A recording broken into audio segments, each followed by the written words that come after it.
السلام عليكم ورحمة الله وبركاته.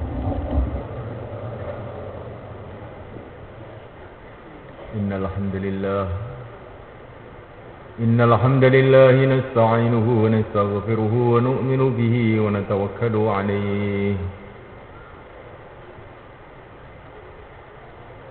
ونعوذ به من شرور أنفسنا ومن سيئات أعمالنا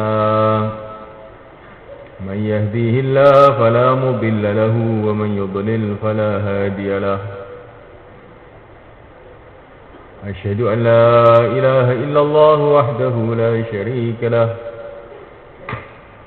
وأشهد أن سيدنا ومولانا وحبيبنا محمدا عبده ورسوله اللهم صل وسلم وبارك عليه وعلى آله وأصحابه والتابعين لهم إلى يوم القيامة أما بعد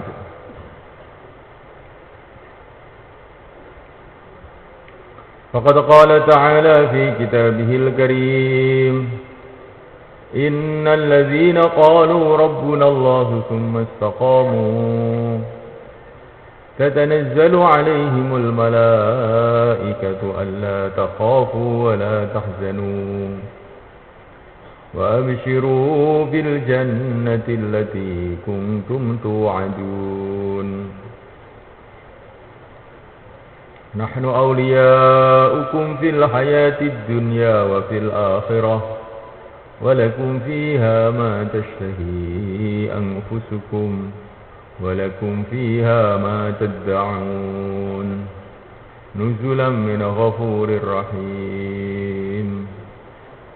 ومن أحسن قولا ممن دعا إلى الله وعمل صالحا وقال إنني من المسلمين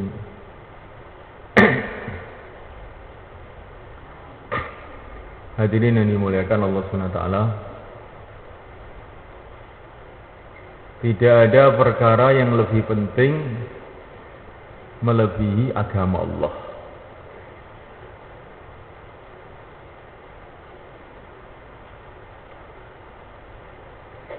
Allah Subhanahu wa ta'ala menciptakan kita ini, menciptakan manusia ini adalah karena masalah agama. Allah sedikit pun tidak berhajat dengan manusia. Allah tidak perlu dengan manusia. Untuk apa Allah ciptakan manusia? Allah Subhanahu wa ta'ala menciptakan manusia adalah karena masalah agama.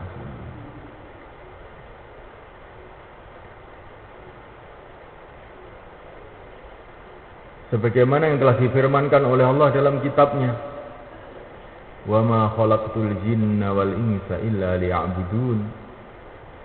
Tidaklah aku ciptakan jin dan manusia kecuali untuk diperintah beribadah.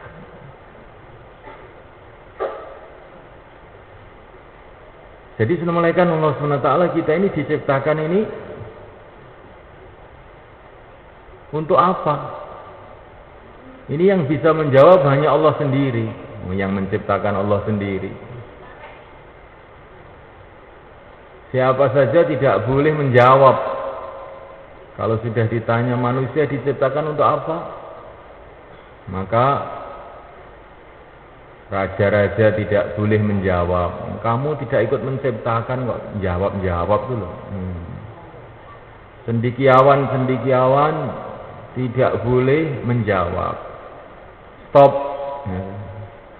Kamu tidak ikut menciptakan manusia, jangan coba-coba jawab.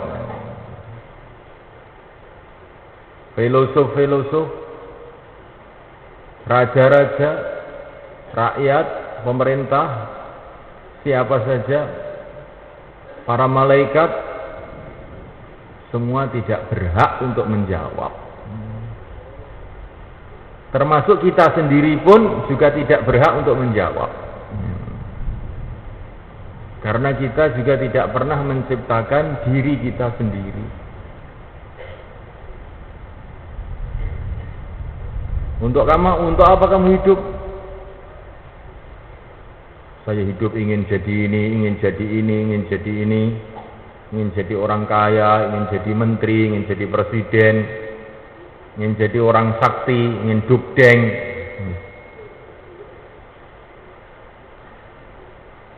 Kamu ini datang ke dunia ini diciptakan oleh Allah. Pernahkah kamu berpikir untuk apa Allah menciptakan kamu? Kok tahu-tahu bikin program sendiri-sendiri? Saya ingin ini, saya ingin itu. Kamu ini datang ke dunia ini ada atas kehendak Allah. Ayah kamu, ibu kamu, kakek kamu, nenek kamu, buyut-buyut kamu datang ke dunia ini adalah atas kehendak Allah, atas programnya Allah. Dulu kamu tidak ada, kemudian diadakan oleh Allah Subhanahu wa ta'ala. Kehidupan ini bukan milik kamu, milik Allah Subhanahu wa ta'ala. Jasad kamu bukan milik kamu, milik Allah Subhanahu wa ta'ala. Bila datang masanya Allah cabut nyawa kamu, apakah kamu bisa menolak? Bila kehidupan ini diambil oleh Allah, apa kamu bisa menolak? Bisa lari, bisa mengelak? Tidak bisa.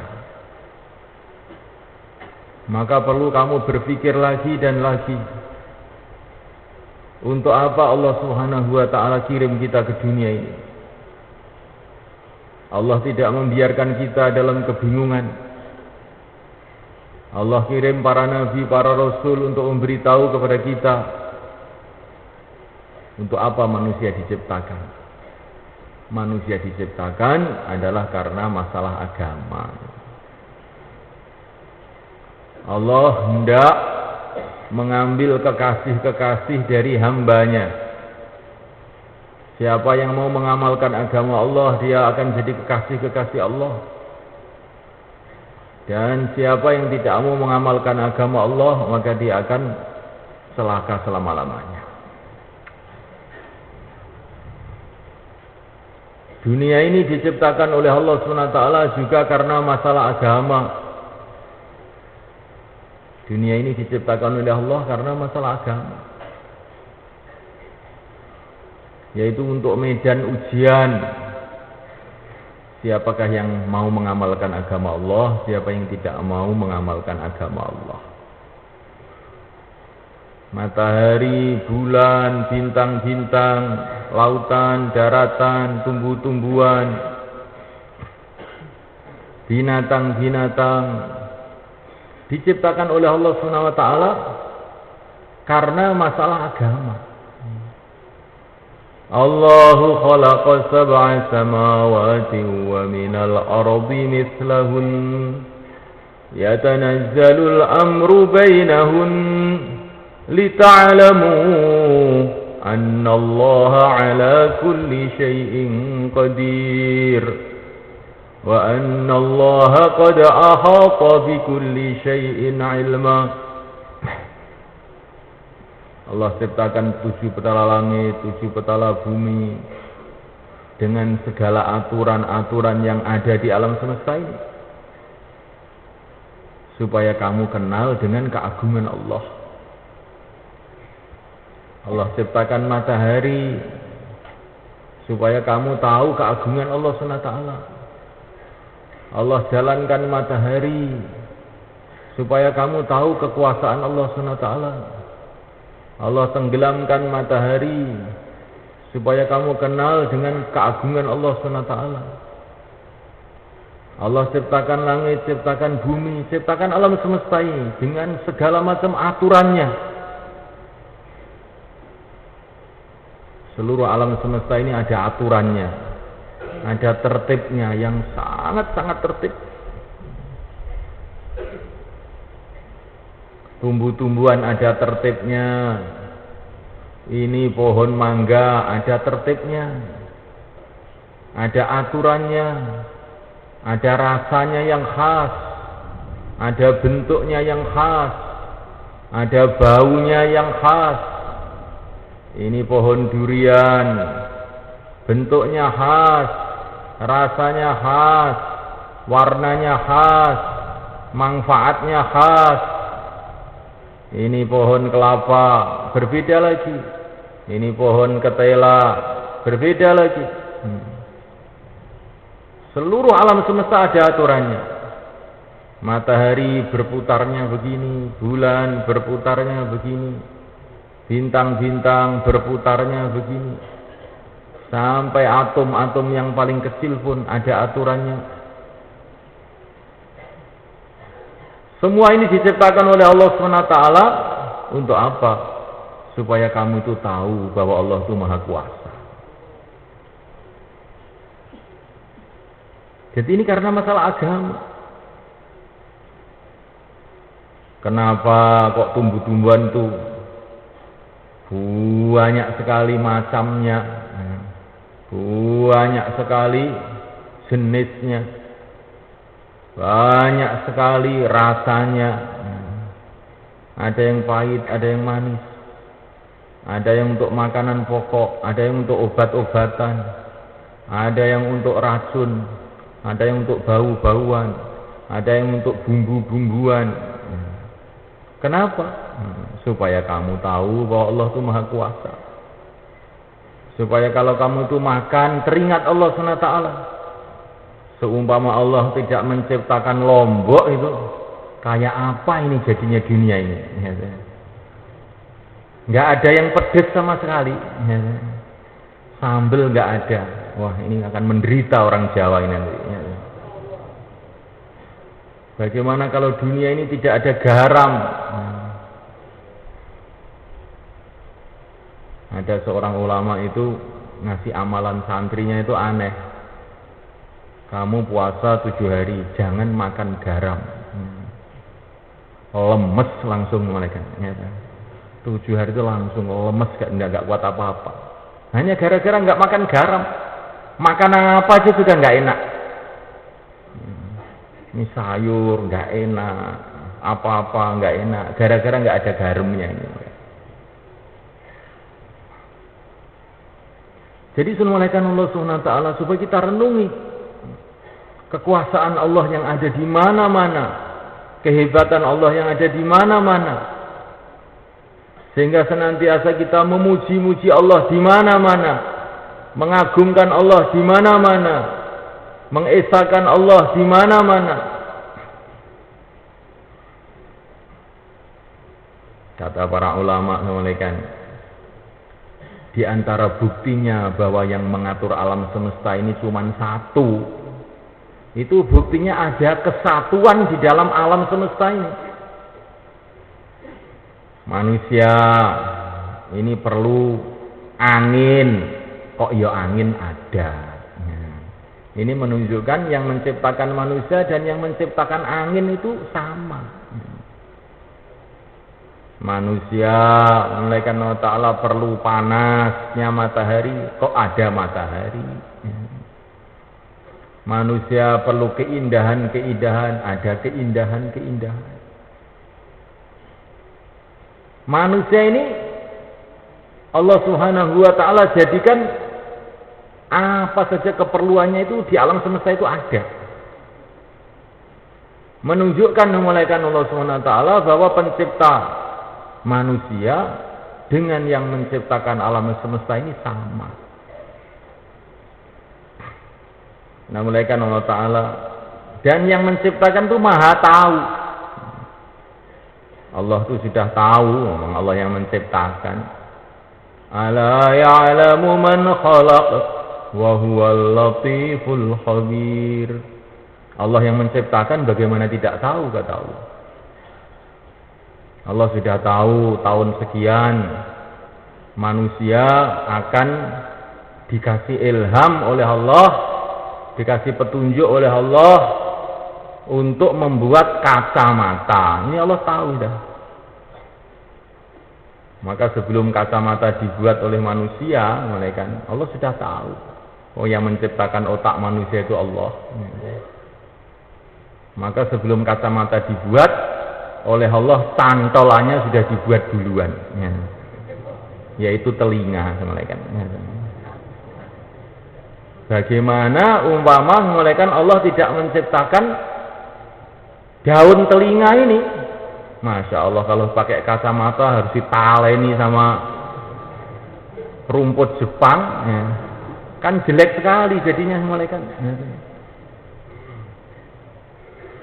Jadi sudah malaikat Allah SWT, Allah tahu segalanya. Allah tahu segalanya.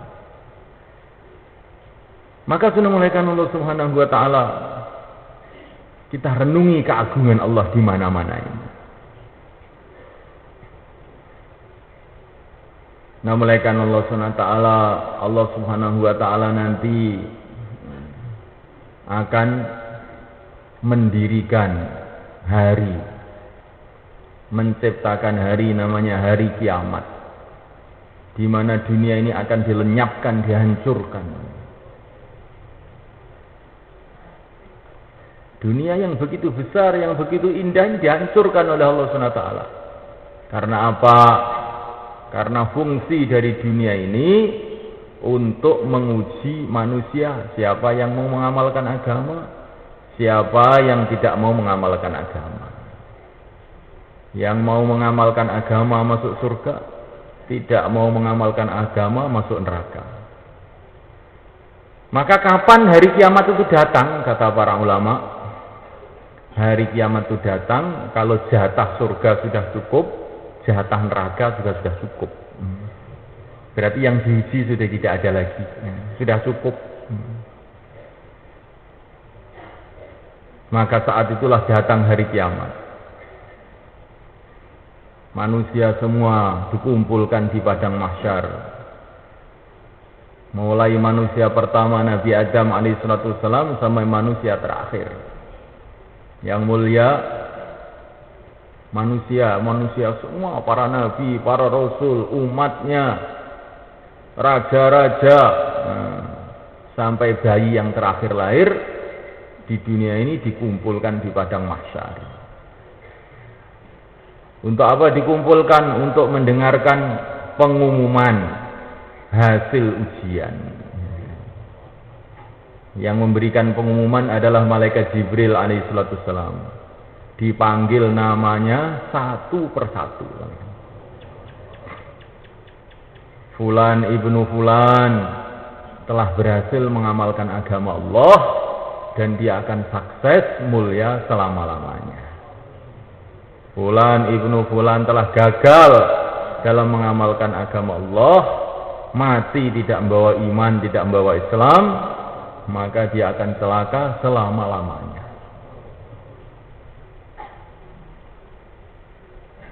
Termasuk kita akan dipanggil namanya masing-masing.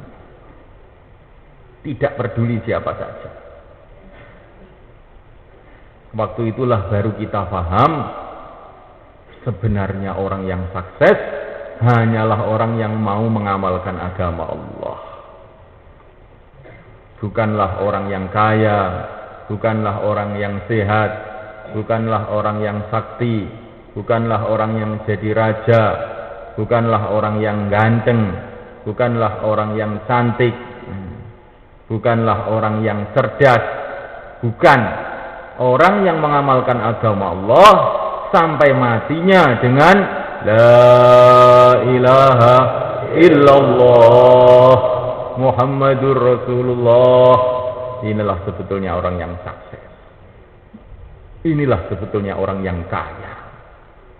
Inilah sebetulnya yang bisa dikatakan raja. Inilah sebetulnya orang yang dikatakan hebat. Yang lain itu sudah nggak ada apa-apanya. Yang lain sudah tidak ada apa-apanya. Orang yang mengandalkan dunia, kehebatan dunia, kekayaan dunia, teknologi dunia, pada hari kiamat dunia sudah ambruk, nggak ada gunanya lagi. Teknologi tidak ada gunanya lagi. Kekayaan tidak ada gunanya lagi. Jabatan tidak ada gunanya lagi. Dunia sudah habis. Indonesia sudah tidak ada lagi. Jawa tidak ada lagi. Temboro tidak ada lagi. Amerika tidak ada lagi. Negeri Cina tidak ada lagi. Jepang tidak ada lagi. Manusia dikumpulkan di padang mahsyar, sisa itu tanah lapang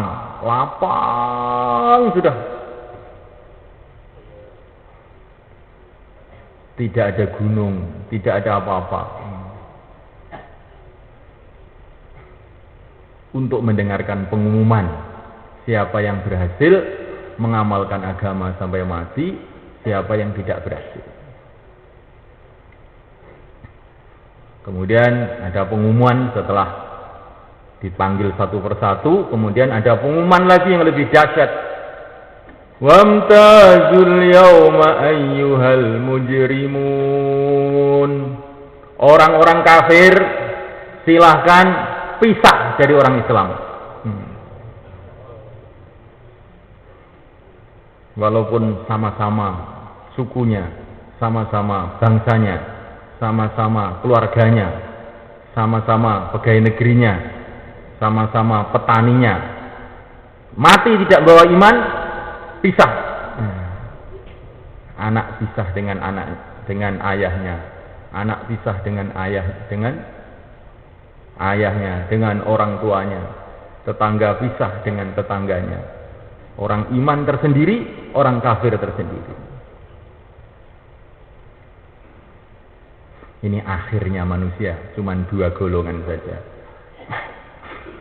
Fariqun fil jannati wa fariqun fis sa'ir.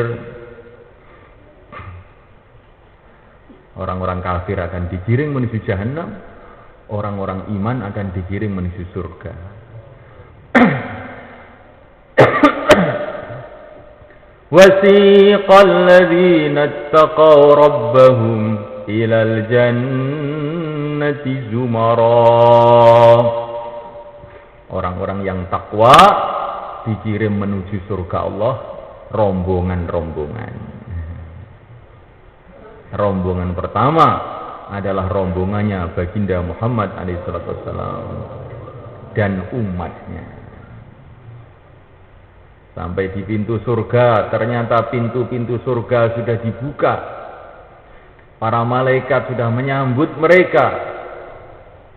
Mereka mengatakan, "Tibtum, kamu telah sukses. Fadkhuluha khalidin." Masuklah surga kekal abadi selama-lamanya. Tapi saking indahnya suasana surga itu semua kan.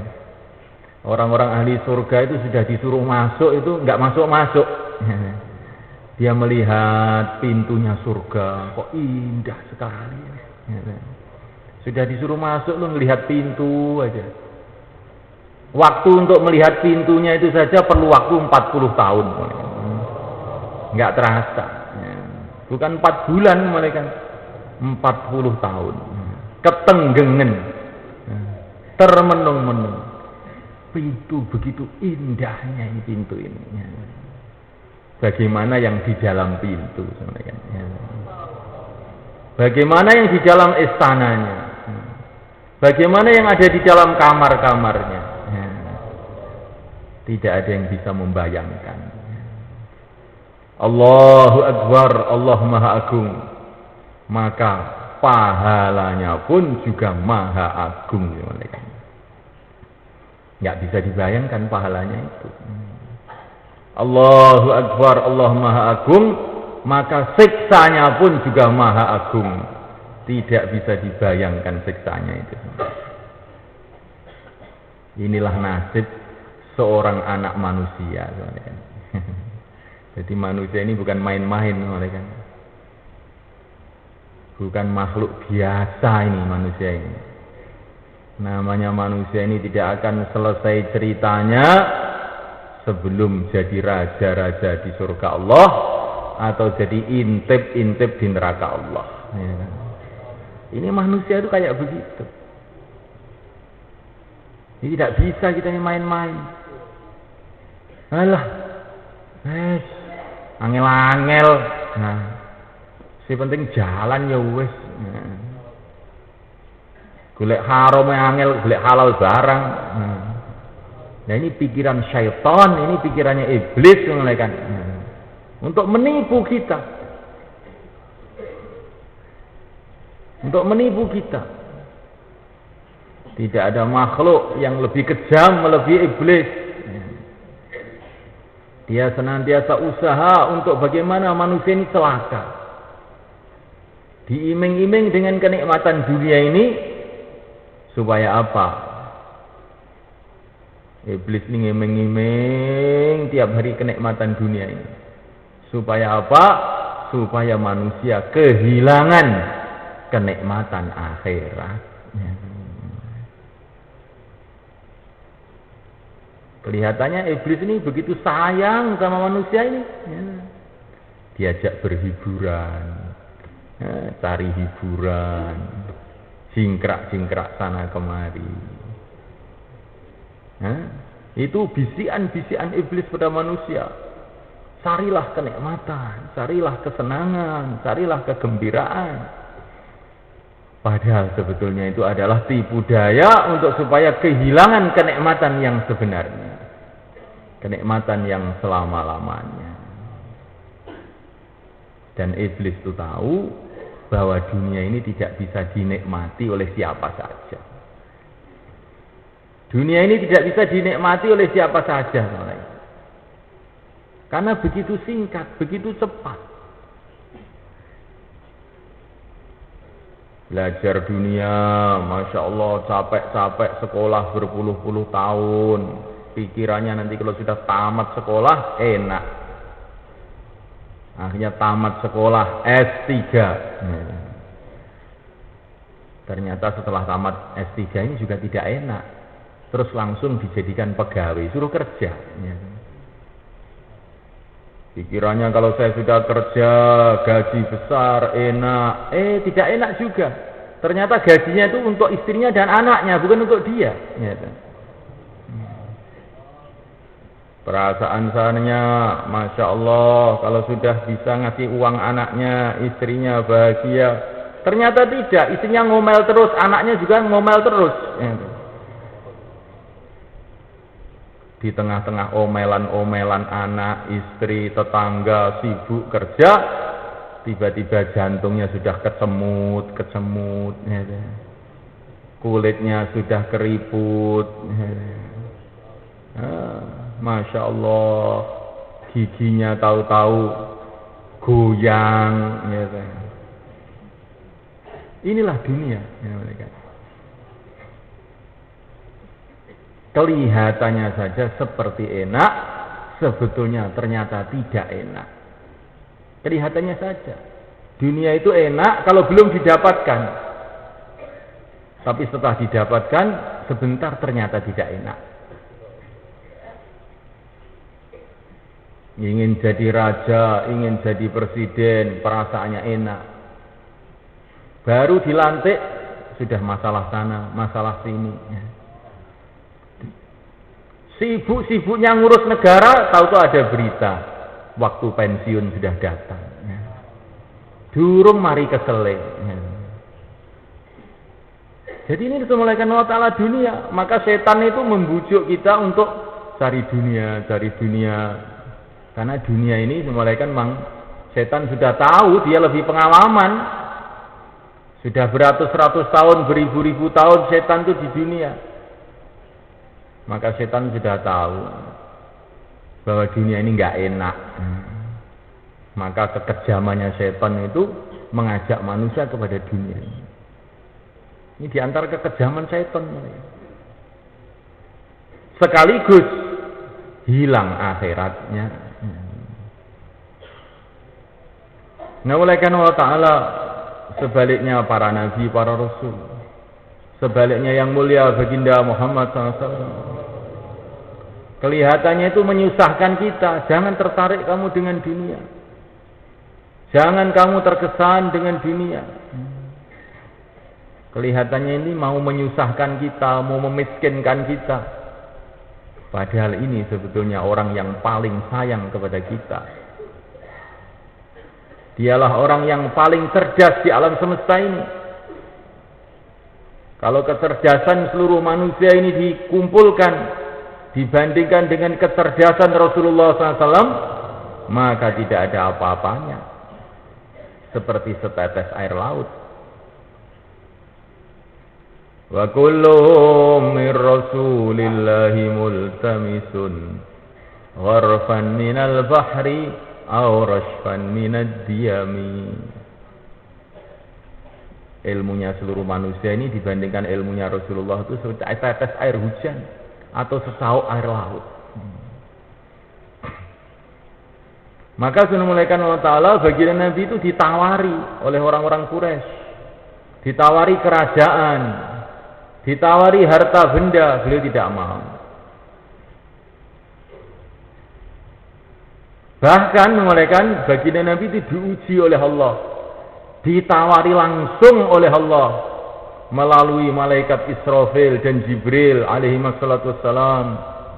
Kalau kamu mau jadi nabi yang raja, akan saya jadikan kamu nabi yang raja. Kalau kamu ingin gunung-gunung sekitar Mekah ini menjadi emas, dan kemana saja kamu pergi akan mengikuti kamu, akan saya berikan juga. Ini yang nawari Allah, kan? Maknanya halal 100%. Wong yang nawari itu yang punya. Tetapi Nabi dikasih kefahaman, tidak ya Allah. Saya ingin sehari lapar, sehingga saya bisa merengek-rengek kepada Engkau. Sehari kenyang sehingga bisa memuji-muji Engkau. Coba kamu renungi, kita renungi ini kata-kata Nabi itu. Jadi hidup ini yang paling indah bagi Nabi itu amal agama. Maka malah beliau ini khawatir kalau ada fasilitas-fasilitas dunia ini malah mengganggu beliau dalam amal agama. Sehingga beliau ini suka sehari lapar, sehingga bisa merengek-rengek kepada Allah. Sehari kenyang bisa memuji-muji Allah. Kalau orang itu kenyang terus mulai kan,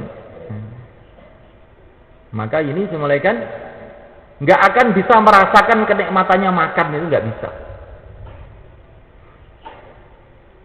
Kenyang aja seperti orang kafir itu, makan aja kayak kambing setahun penuh, makan aja, nggak pernah puasa. Maka malaikat Allah Ta'ala dia tidak akan bisa merasakan kenikmatan makan.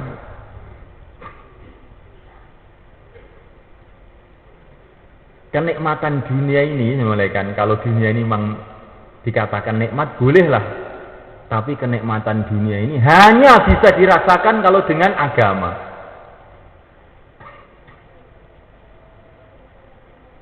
Ini saya pernah dapat cerita dari orang Australia yang baru masuk Islam. Apa kesan kamu setelah masuk Islam?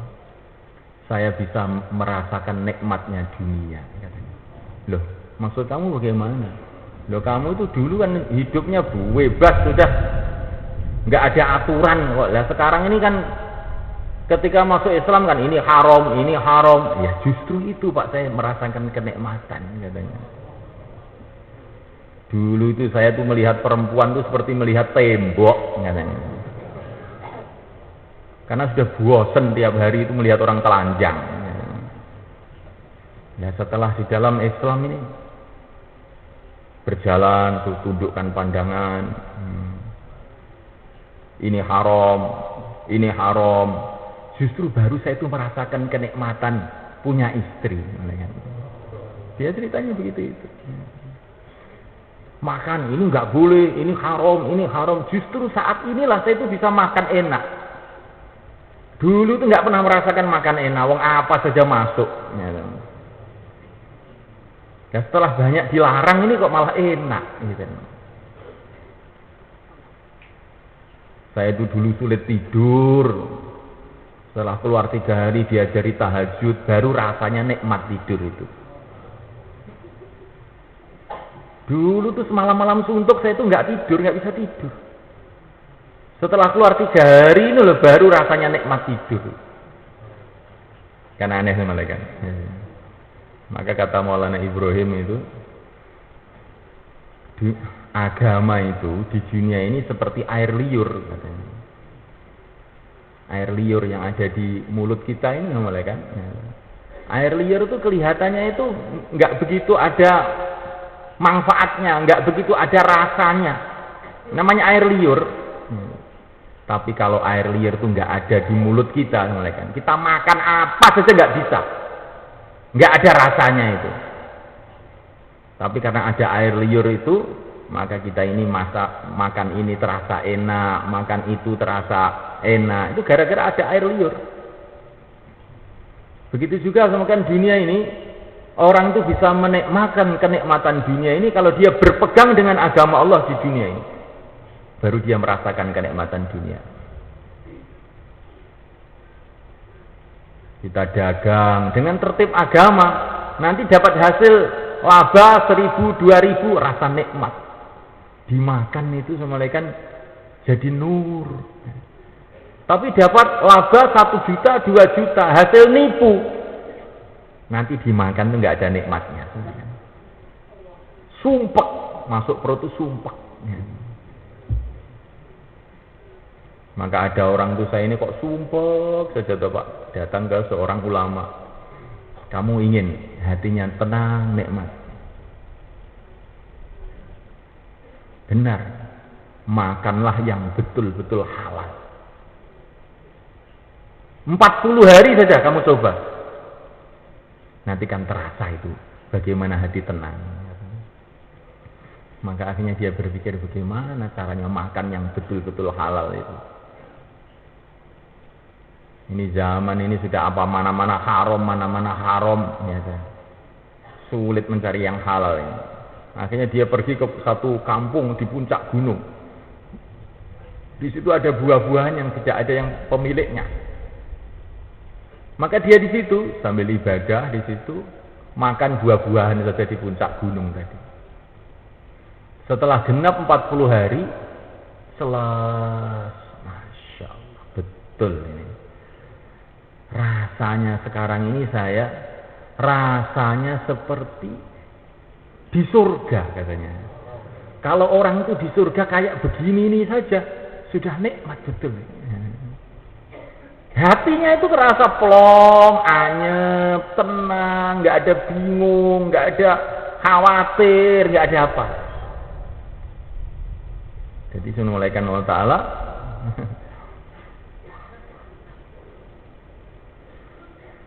orang sekarang mau mencari ketenangan, kenikmatan justru dengan maksiat.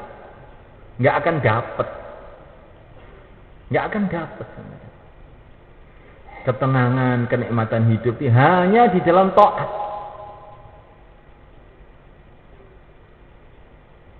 Memuliakan Allah Subhanahu wa Ta'ala. Nah, bagaimana supaya kita ini bisa mengamalkan agama? Nah, sekarang inilah yang mau kita pikirkan, mulaikan. Untuk bisa kita amal agama, memuliakan Allah Ta'ala, hanya bila ada hidayah dalam hati kita. Hidayah itu petunjuk Allah kepada siapa sih yang Allah kehendaki. Jadi untuk mengamalkan agama ini syaratnya bukan orang itu harus pinter, bukan. Bukan syaratnya orang itu harus kaya, bukan. Bukan syaratnya orang itu harus ini, harus itu, bukan. Syaratnya orang itu bisa amal agama satu saja, kalau ada hidayah dalam hati.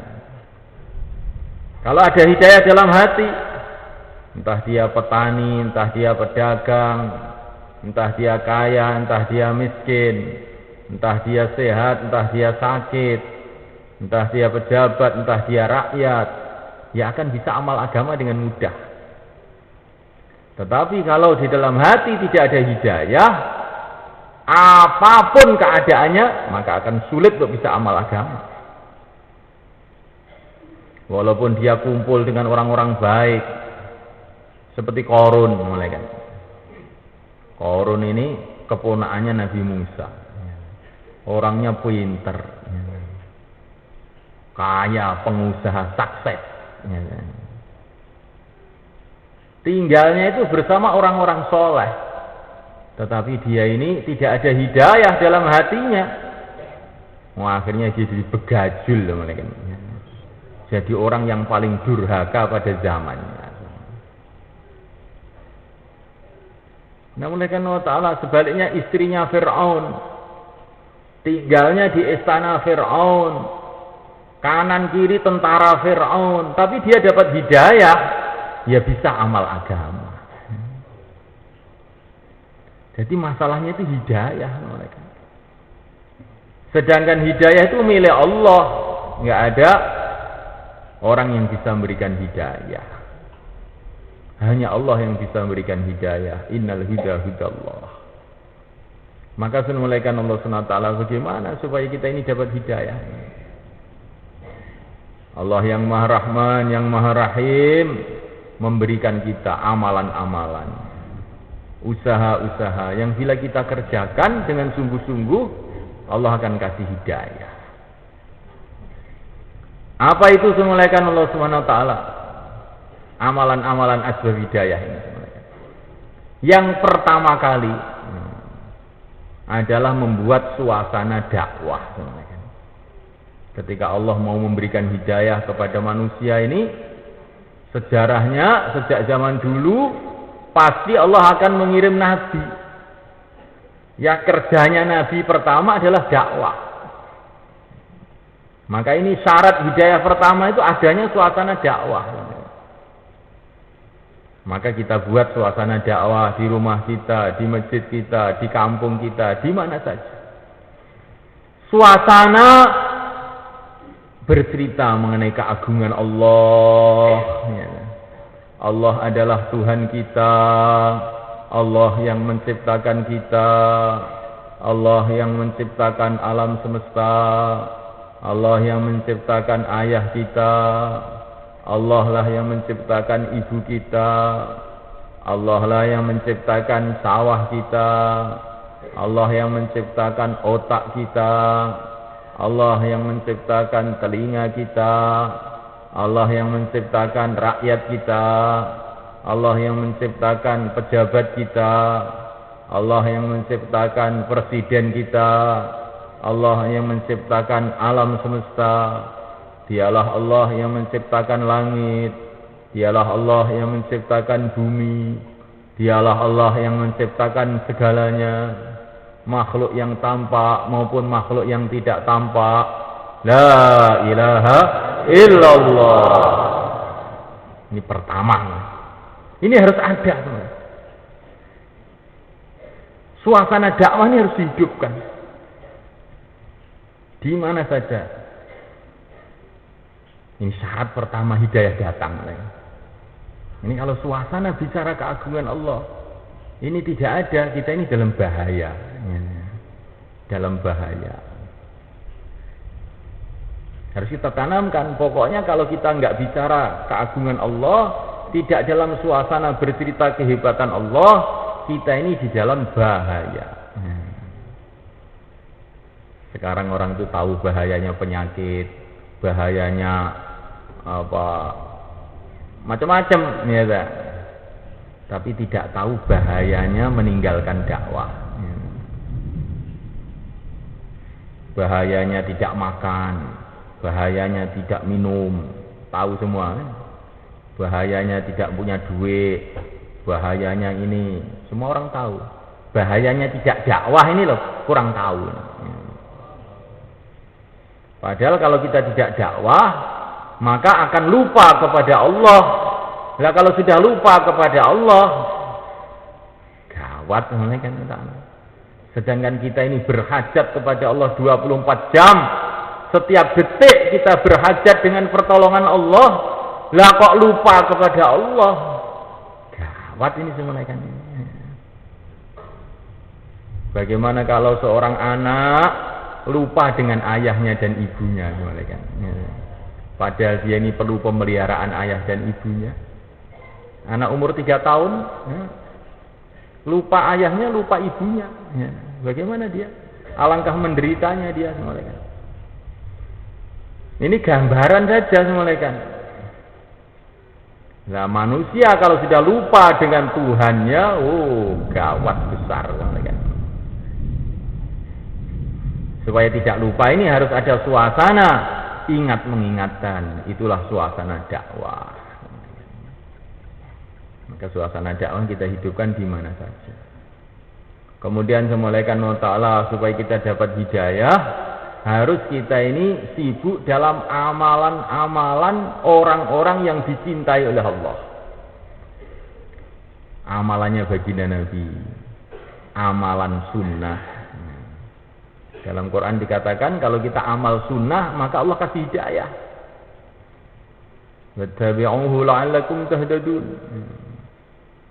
Jadi kalau kita ini umpamanya tidur dengan cara sunnah, ini nilainya besar, karena berarti kita ini tidurnya orang yang dicintai oleh Allah, tidurnya Rasulullah SAW.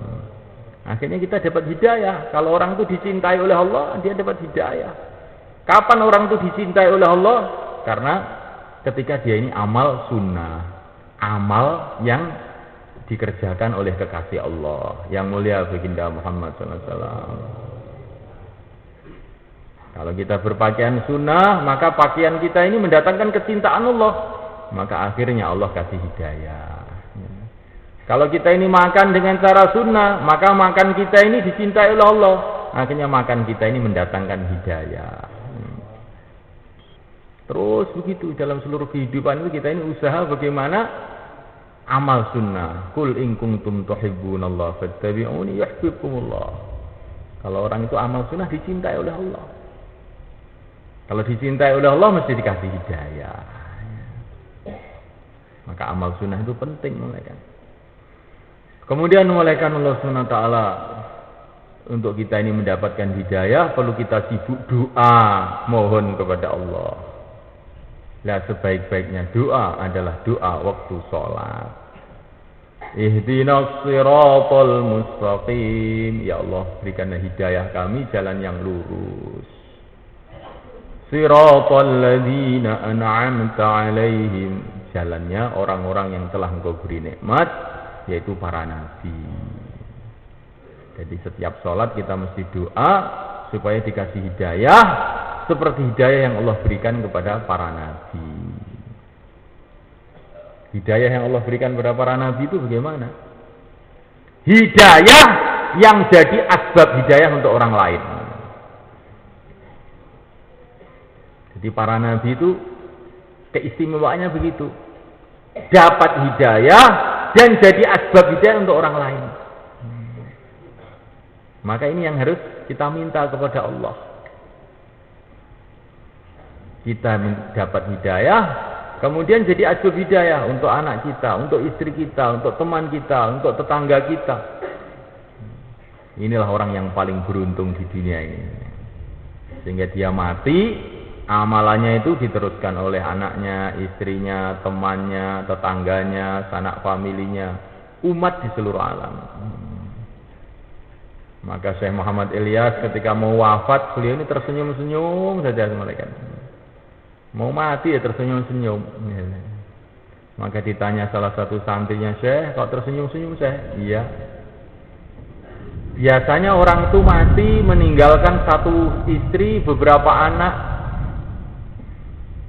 Tetapi saya ini mati meninggalkan beribu-ribu orang yang akan meneruskan amal saya. Maka saya seneng nih mati begini ini. Mati sudah nggak ada capek-capek lagi, tapi dapat pahala terus. Karena hidupnya itu dapat hidayah dan jadi asbab hidayah untuk orang lain.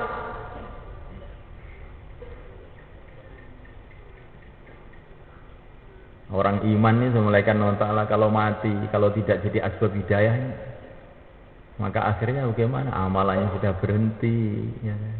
Nggak bisa sholat lagi, nggak bisa puasa lagi, nggak bisa amal lagi, subhanallah. Tapi kalau dia jadi asbab hidayah, masya Allah, Inilah yang keberuntungan yang sebesar-besarnya. Maka baginda Muhammad SAW dalam keadaan sakaratul maut, itu yang beliau pikirkan. Maka dalam keadaan sakaratul maut, beliau masih mengirimkan jamaah ke Romawi dipimpin oleh Usamah ibnu Zaid untuk menyebarkan agama di sana.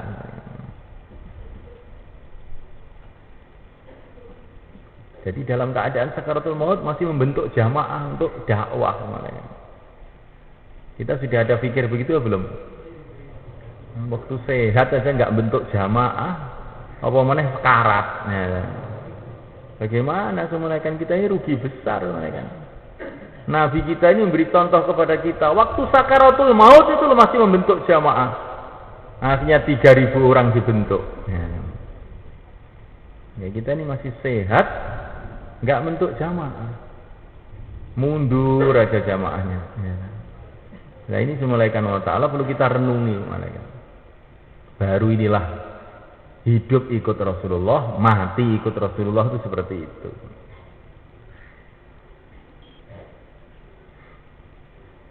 Memuliakan Allah Subhanahu wa taala. Dan di antara cara memuliakan untuk mendapatkan hidayah adalah dengan taklim, memuliakan. Firman Allah, sabda Nabi itu mengandung hidayah, memuliakan. Maka taklim di rumah, taklim di masjid harus kita kuatkan, memuliakan. Sayyidina Umar masuk Islam gara-gara taklim, memuliakan. Banyak orang masuk Islam gara-gara taklim.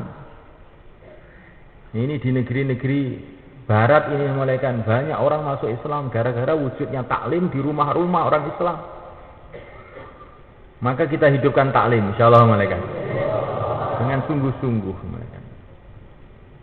Ini taklim ini ada nurnya tersendiri memuliakan. Kemudian memuliakan di antara cara untuk mendapatkan hidayah banyak zikir memuliakan. Allahu yajtabi ilaihi man yasha wa yahdi ilaihi man yunib. Dalam ayat lain, wa yahdi ilaihi man anab allazina amanu wa tatma'innu qulubuhum li dzikrillah. Allah akan kasih hidayah pada orang ahli zikir semuanya. Maka dijaga betul zikirnya semuanya. Minimalnya zikir pagi petang, astagfirullah, astagfirullah, astagfirullah 100 kali. Dengan niat taubat, betul-betul taubat. Ya. Mau hidup baru, hidup yang 24 jam ingat pada Allah, taat kepada Allah. Baca selawat dengan penuh kecintaan kepada Nabi. Allahumma salli wa sallim ala Sayyidina Muhammad 100 kali paling sedikit. Ini paling sedikit kan. Kalau Sayyidina Abu Hurairah 12.000 kali. Ditanya kenapa istighfarnya banyak sekali? Lah dosa saya juga banyak sekali. Lah Abu Hurairah itu loh dosanya itu apa? Wong siang malam ini cuma mendakwahkan agama, menyampaikan hadis-hadis Nabi. Itulah kalau orang-orang baik, orang baik itu sudah baik masih merasa salah. Nah kita ini sudah banyak dosanya itu merasa masih bagus. Salah apa tahu ki? Aku itu loh salah apa? Nah iya. Para nabi yang ngerasa salah, kok awake dhewe kok salah apa aku? Salahmu ya mengko gak rumangsa salah kuwi. Ya. Jadi senamaikan Allah SWT, coba kita renung. Maka istighfar itu dengan sungguh-sungguh malaikat. Man lazimal istighfar ja'alallahu lahu min kulli hammin faraja. Barang siapa yang senantiasa istighfar, Allah Subhanahu wa taala akan memberikan jalan keluar dari seluruh kesulitannya. Astagfirullah, astagfirullah, astagfirullah yang panjang. Baca selawat, baca tasbih dengan merasa langsung menghadap kepada Allah yang Maha Agung, yang Maha Suci. Subhanallah, alhamdulillah, wa la ilaha illallah, Allahu akbar. Kemudian mulaikan di antara asbab hidayat, kalau kita ini berbuat baik dengan hamba-hamba Allah, dengan orang-orang Islam. Ini asbab hidayah. Orang itu kalau berbuat baik dengan orang Islam, sedangkan orang Islam ini adalah kekasih-kekasih Allah, nanti oleh Allah akan kasih hidayah. Ini banyak ceritanya ini semuanya. Di Mekah itu ada orang namanya Hakim Ibnu Hizam, orang kaya di Mekah. Dia ini nggak mau masuk Islam, tapi seneng sama Rasulullah itu dia ini, kan aneh. Maka beliau ini sering kirim baju pada Rasulullah. Akhirnya masuk Islam. Jadi orang itu kalau berbuat baik dengan orang-orang Islam, itu barokahnya itu dia akan dapat hidayah. Sebaliknya kalau orang itu menyakitkan hati orang-orang Islam, ini hatinya dia akan jadi gelap. Karena dia menyakitkan kekasih-kekasih Allah. Sayyidina Ali mengatakan, kamu hati-hati dengan orang Islam. Karena Allah SWT itu menyimpan, menyembunyikan kekasih-kekasihnya, wali-walinya di kalangan orang Islam. Maka berbuatlah baik dengan seluruh orang Islam. Jangan sekali-kali menyakitkan hati orang Islam siapa saja. Karena khawatir ini yang kita sakitkan itu tahu-tahu orang yang dicintai oleh Allah. Nah, akhirnya kita kualat, nanti hatinya jadi gelap. Jadi sudah mulaikan Allah SWT berbuat baik kepada orang Islam. Nah, mulaikan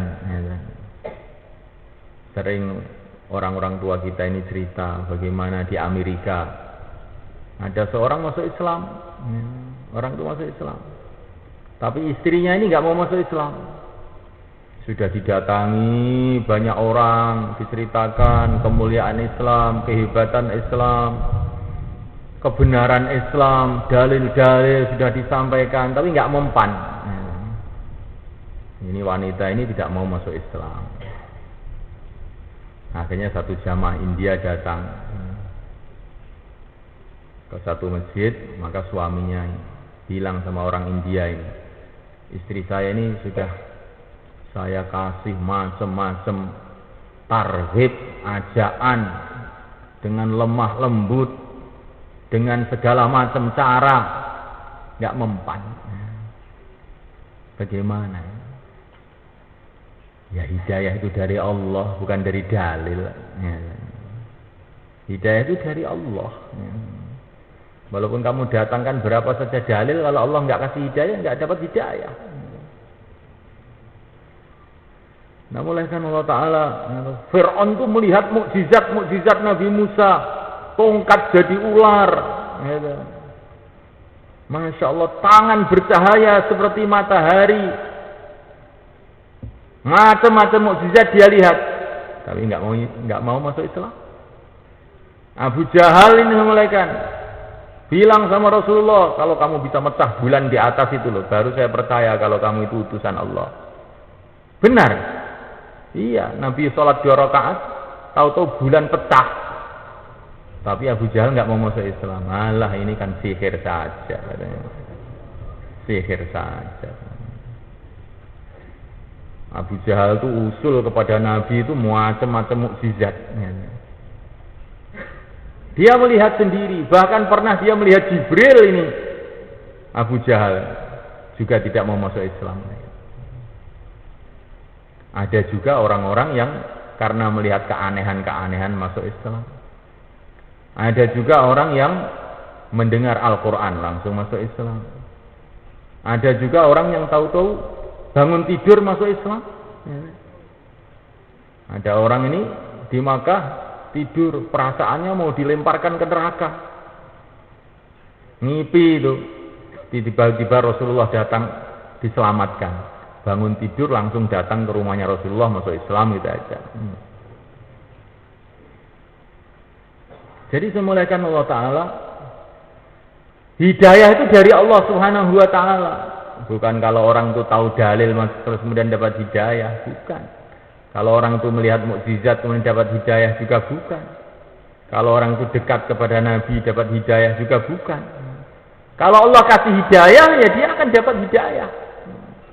Kalau Allah tidak kasih hidayah maka dia nggak akan dapat hidayah. Nah di antara asbab hidayah memulaikan kalau orang itu berbuat baik kepada orang-orang Islam. Maka orang India tadi mengatakan, sudah saya akan datang pada istri kamu.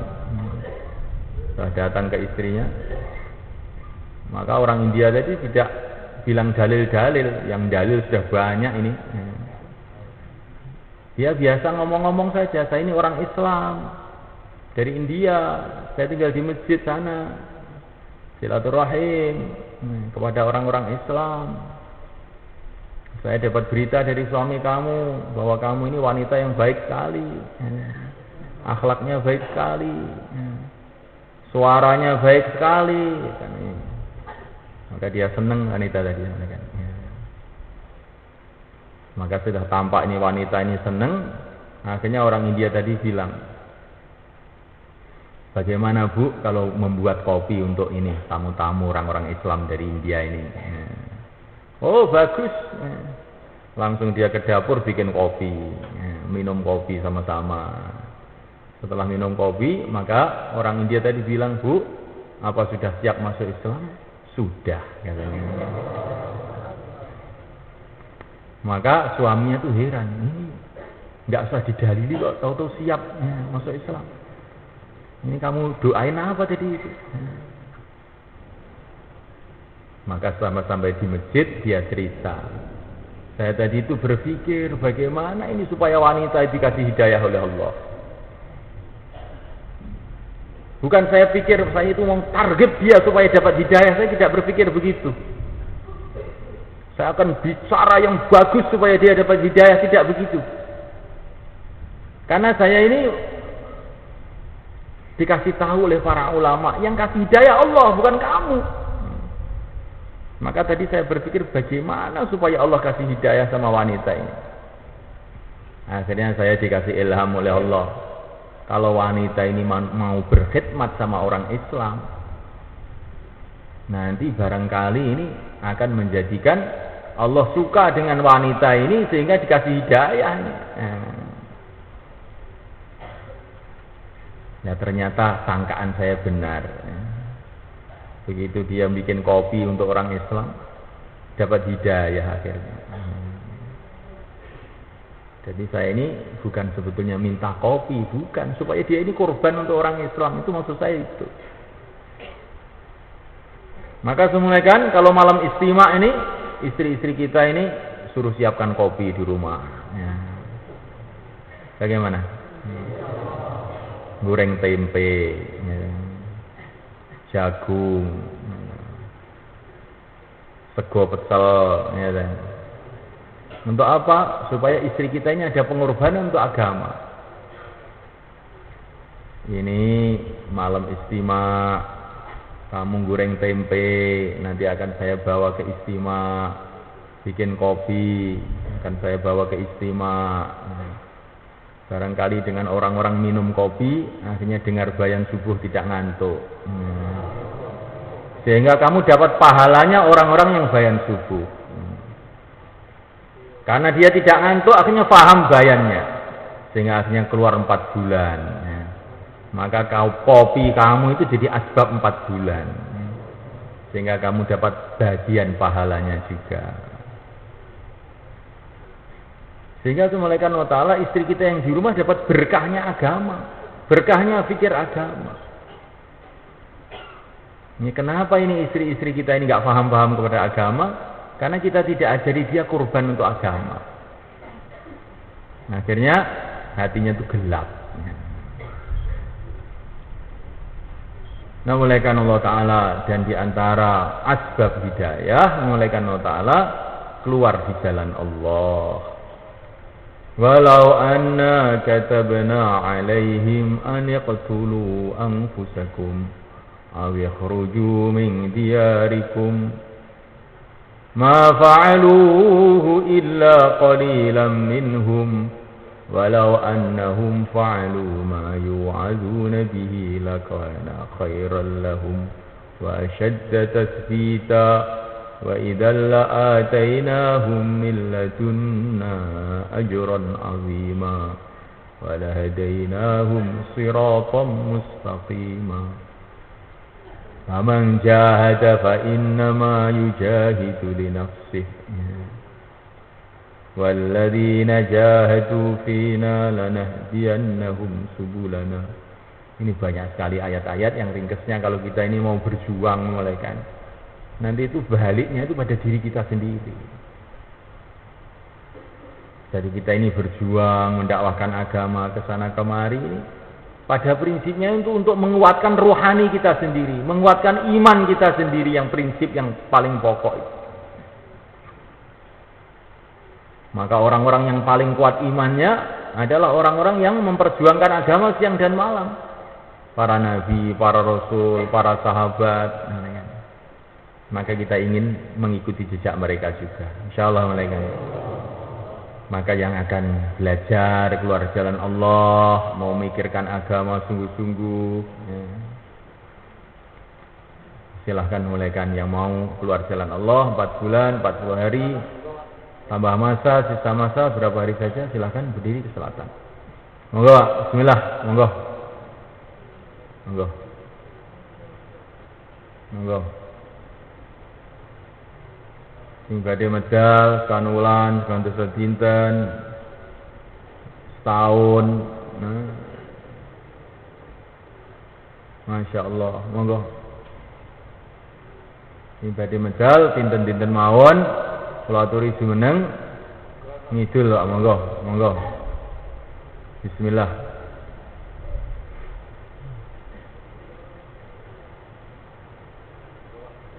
Ini kita medal ini oleh hidayah lan dadi asbab hidayah.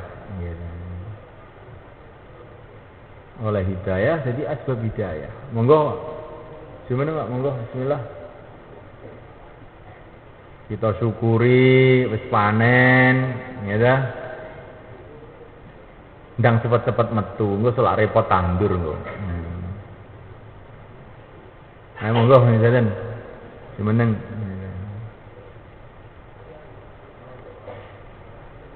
Jumeneng dinten-dinten kemawon, jumeneng ngidul mriku. Taqabbalallah.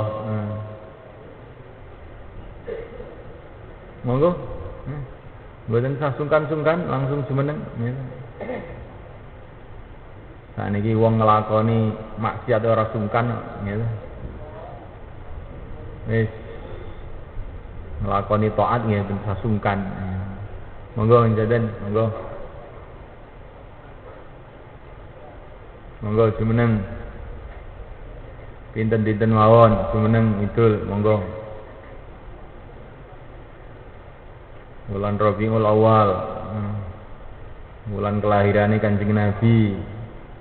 Kita peringati kanthi nerusne amalane Kanjeng Nabi. Mikirne umat, gitu. Makmurne masjid.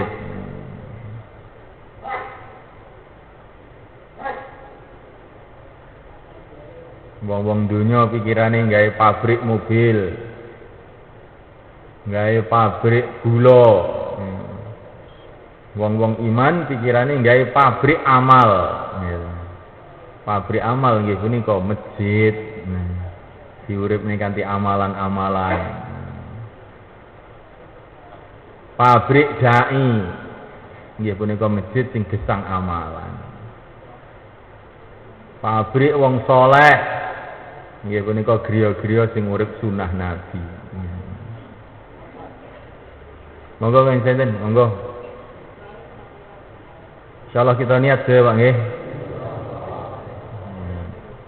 Niku jamaah-jamaah sing gerak enten kampung-kampung sampean, teng halaqah sampean dipun pikiraken dinusroh sehingga jamaah-jamaah niku mengke saged ngedalni jamaah nggih. Niki sekitar mriki kathah jamaah enten 8 dosa setunggal jamaah wingi dikirim wingi jur. Lah niki jenengan musyawarah kalih jamaah-jamaah niku Sehingga jamaah niki mungkin saged ngedalne jamaah malih. Jamaah mengeluarkan jamaah, itulah namanya fikir seluruh alam. Menghidupkan agama seluruh alam. Bagaimana caranya? Mudah. Jamaah mengeluarkan jamaah. Dakwah dan mengajak dakwah. Amal dan mengajak amal. Ya, ini namanya usaha seluruh alam.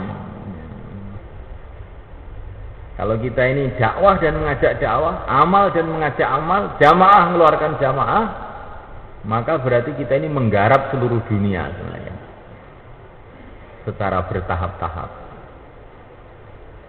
Maka sudah terbukti dengan cara begini, maka Islam mulai hidup di negeri Cina. Islam mulai hidup di Rusia, tempatnya komunis sekarang. Masjid-masjid hidup amal malaikat. Dari mana? Jamaah mengeluarkan jamaah, dakwah ngajak dakwah, amal ngajak amal, gerak ngajak gerak.